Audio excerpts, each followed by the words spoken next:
Abusan force sia de wa hwa. Yatima tuto wura ni mu aba bepie biaya nyame adan ne ho adi ewo na de bom. In fact, oh, esewani ensemeka. Wow. We do be hu na cho. Obe ti wani ni aye ni ekọ. Hwe ye kọ ye movie. Enemy enko on adventure.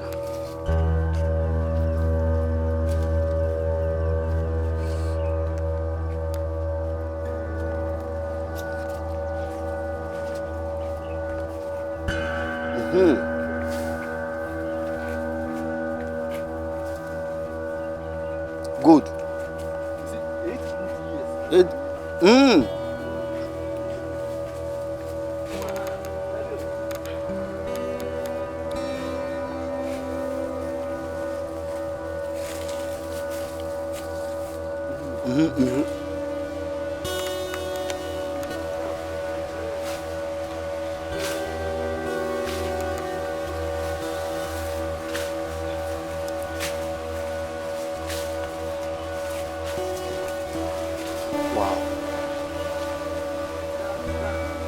Now where are you by driving? Serious.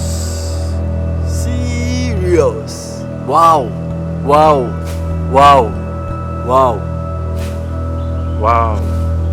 Oh, nyame ho. Don't so nyame now. Bibi wona ni ase. The first time oh. I read one my baby be say me that say. Wow. Really? Abisa for we there esewani ensemeka.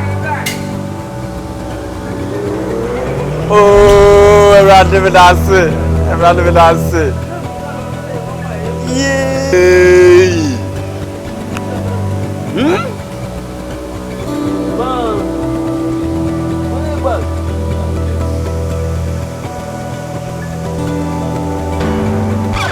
Asante Akim Hwidiem.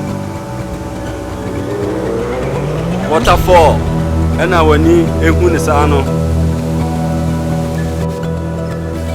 Nyankopon aye be onwanwa ebe ma wo de no nyam sha ma nyame no aka say to God be the glory, great things he has done, so loving the world that but Fanny,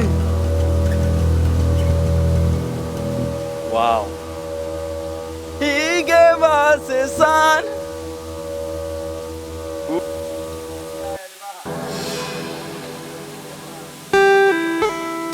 Yo, atifo ahwefo ne abusuafo nyina me mamu nyina mu akwa badeba Madepa TV. We na ya akonya yenyae se yemehwe ye niso ade na afi yen dwendwe Nyankopon tumi ne kesiye na afi nso yemfa no nyamhye emma ne din wo na debom. In fact, ahase ye Asante Akim Hwidiem. Waterfall yi yatuni di eguso edia daso ankasa ye eguso na obedu hase ya mentor Obiri Yeboah ena afa yemia bebe ye fellow junior do na afa na bochi bedu Asante Akim Hwidiem dia Hwidiem nudiem enenti ebebi a bepeso beba Waterfall yi bia no odo ebe bahasi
abusuafo nyame ache yade o ache yade wache madepa TV o adepa bi o mu ate minya o adepa bi o mu eno ne wadepa eno ne madepa panyi na wo kan bibi fa the point of contact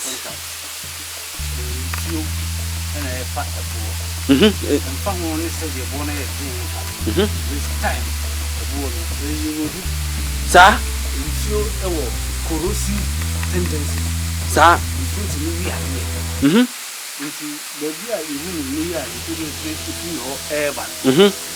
Say 50 years back, 100 years back. Now, a water will okay. It's no problem. I take place here. Wash it off.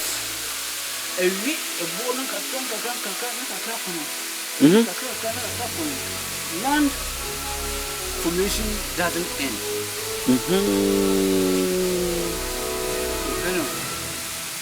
Denudation. Come again. Denudation. Denudation. Denudation.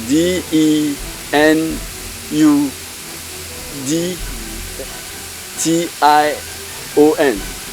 Nice. Denudation.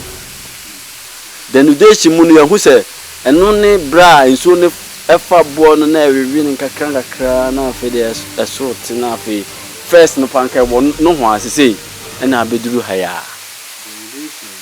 Okay. Land formation process. Land formation process. Okay. Involve two processes. Baako weathering. Weathering. And baako irrigation. I am saying MS unit with statistics and planning combined. And to say erosion and weathering. Abekabum na omo abaye denudation. Sharp. But I heard them so when him say erosion so the mean. Weathering. And so when the mean. Yes, the breaking down of rock particles in situ. SIT. In situ. Life. In situation. In situ. Latin situ. What's in Yame? What kind of? The familiar. And crow. Yame. Unyuma yehu. Ehia gidie nkwa. Eyedin palm or the sunny. Ye, brother, yes, so say we are mob for chair. Near whom walk when you know ye. Eja? Oh, dear. Amen. And you saw? Hey! Yes. He wine cry no bit me didn't want to do. Oh, yeah. Hey! Amen. Hey.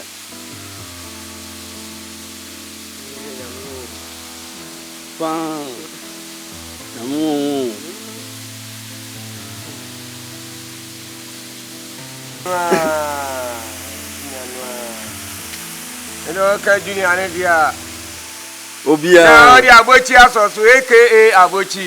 Live. Abochi. Unyaka Abochi Ngwandia the whole Hwidiem.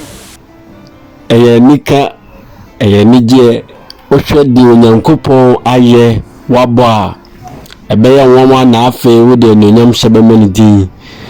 Emede se me ba Asante Akim Hwidiem behwe mani so ade na mahunu nyansa na mahunu se onyankopon ne nimdie ne ntiase ne nyansa mu dopi.